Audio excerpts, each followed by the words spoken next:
Okay. Part 3 na to. Hahalu-haluin na natin konting makers uli. Para mapunta sa ibabaw yung mga nasa ilalim. Ayan. Ganyan kuya, kanang paggagawin mo. Ayan.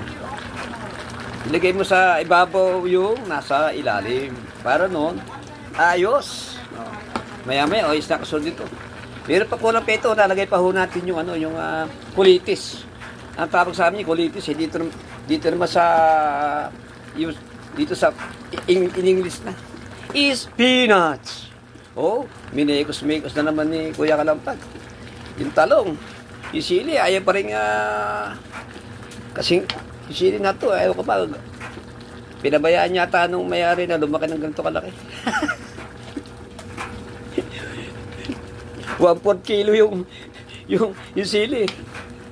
Oh, ayos to. Namumuro na to. Oh. Meron pa. Asan ba yung kulitis kulitis ng magbubukid? Ano kaya lasa nito? Tikman natin. Ayos. Tikman ng marasahan. Teka, lalagyan pa natin to ng wow. Ito pa, kulang pa to eh. Lalagay muna natin to.